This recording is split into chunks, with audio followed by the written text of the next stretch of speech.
جو جانور اندھا ہو یا کانا ہو یا اس کی آنکھ کی تہائی روشنی بینائی یا اس سے زیادہ چلی گئی ہو تو اس کی قربانی جائز نہیں۔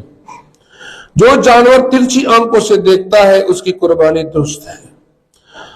کم زناور چڑندی داغے دسترگی درے میں حصے پورے نظر نہ لگی یا داغے نہ زیاد داغ نظر نہ لگی نو بیا داغے قربانی جائز نہ رہا۔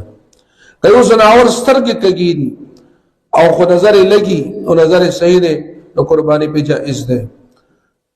آپ اس کو کس طرح معلوم کرو گے کہ یہ اس کی نظر صحیح ہے غلط؟ اپنے ساتھ گھاس کا کچھ گھاس لے جائیں اور پھر ان کو سامنے پکڑیں کہ وہ کتنے فاصلے تک گھاس کو دیکھتا ہے۔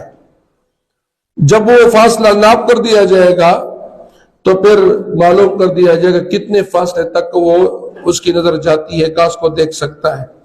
تو اگر تہائی تک دیکھ سکتا ہے تو پھر ٹھیک ہے، لیکن تہائی سے کم ہے یا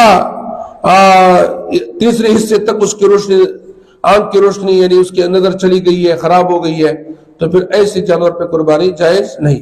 یعنی مطلب دا گیا باندھنے معلوم ہوا گیا اور تم خطنی سا کچرتا گیا دریمی حصے پوری دلی دلا پڑے رکھا کنیلی دلا بیان پہ کی گی یا داغے نہ کم دا بیان پہ کی گی۔